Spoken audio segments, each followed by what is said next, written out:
Here's the brief news from the world over this week.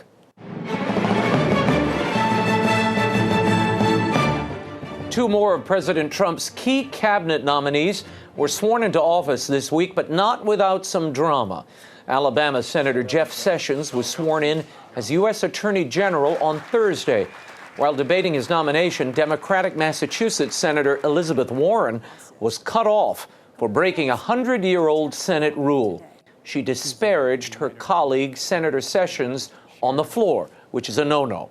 Warren was silenced for reading a 30-year-old letter by Coretta Scott King that maligned Sessions.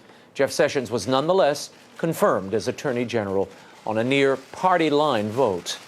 Following Sessions' swearing in, President Trump signed 3 executive orders on criminal justice, including one tackling the problem of criminal cartels, another aimed at reducing violent crime, and a third, a plan to stop crimes against law enforcement.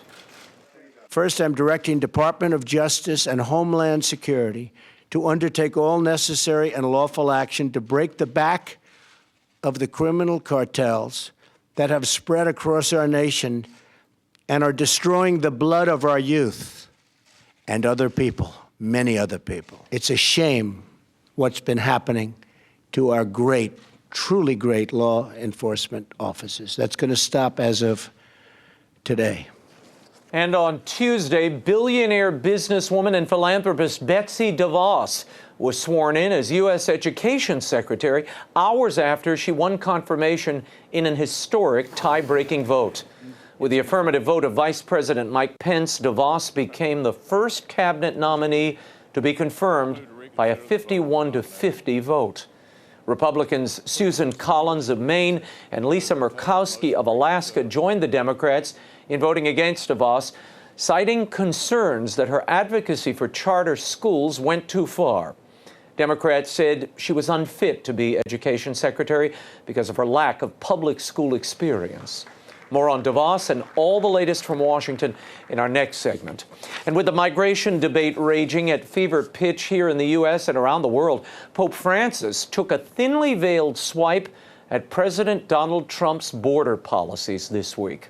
Speaking at his weekly general audience, the Pope repeated his appeal to the world to build bridges and not create walls. He added, quote, "A Christian would never say, 'You will pay for that.' Never." Francis has frequently invoked the bridge, not walls appeal, including following a visit to the U.S.-Mexico border last year. On that occasion, he was asked about then candidate Trump's pledge to build a border wall.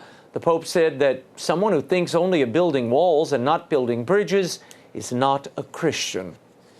And the Pope and the President might not see eye to eye on every issue, but they will be seeing eye to eye this May. According to reports, President Trump is likely to visit Pope Francis when the president travels to Sicily for the G7 Economic Summit. There have been no announcements from either Rome or Washington about a potential meeting. However, a source from the Holy See told the Vatican Insider that such a meeting was likely. We'll keep you posted. And some disturbing news coming out of Australia. The Australian Royal Commission investigating sex abuse by Catholic clergy found that 7% of Catholic priests had been accused of some form of sexual abuse. Accused. The study included the years 1980 through 2015. Average age of victims, 10 for girls, 11 for boys. The commission interviewed church authorities and found that nearly 4,500 people said they'd been abused at over 1,000 Catholic institutions across Australia. Francis Sullivan, the head of the independent commission set up by the Australian bishops, said the findings demonstrated a massive failure by church officials. A misguided determination by leaders at the time to put the interests of the church ahead of the most vulnerable, and a corruption of the gospel the church seeks to profess. As Catholics, we hang our heads in shame. In Rome, police are on the hunt for the creators of posters critical of Pope Francis. They appeared throughout the city this past weekend. Hundreds of posters mysteriously popped up on the streets of Rome on Saturday. Beneath a stern-looking Pope Francis, the Pope is criticized for his actions against the Order of Malta, religious orders, and cardinals, particularly those who submitted that dubia, those questions to him. The poster concludes rhetorically, asking Pope Francis, "But where is your mercy?"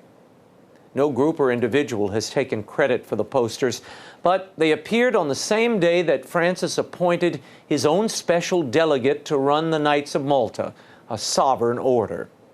During Sunday Mass, Pope Francis made no direct reference to the posters, but he called on the faithful to stay away from polluting germs of selfishness, envy, and slander.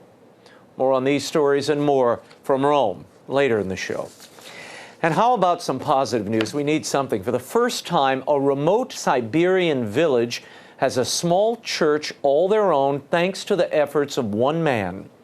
Sosnovka resident Alexander Batyotkin built a chapel totally out of packed snow. The man worked on the chapel every day for 2 months, even as temperatures plunged to minus 22 degrees. He said he built the church so the villagers would have a place to pray. Sosnovka has no church or priest. It took 424 cubic feet of fresh snow to build the church. Batyotkin says the altar and the cross on the roof were the most difficult to construct. Residents hope that it will be replaced by a permanent chapel. For all of you snowed in by that nor'easter, be thankful you're not in Siberia. And the Will Wilder series continues. The sequel to my new Will Wilder book for young readers, Will Wilder, The Lost Staff of Wonders, hits bookstores on March 7th, but you can pre-order it now at Amazon.com, EWTNRC.com, Barnes & Noble, or your local independent store. You can also pre-order the audiobook version. I know a lot of you like to experience books that way. I recorded this one recently in New York. Here's a little preview.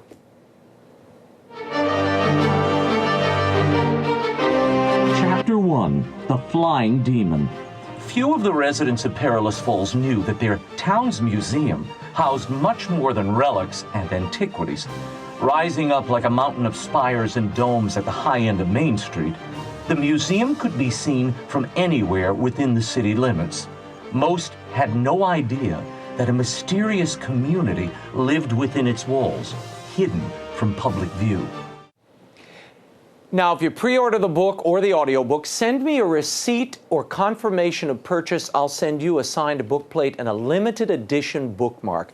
Email me at raymond@RaymondArroyo.com for your signed bookplate and bookmark. Write Will Wilder 2 in the subject line, and be sure to include your address. We'll get those right out to you. All the info is at RaymondArroyo.com, and I'll be announcing tour dates soon. I want to see you all in person.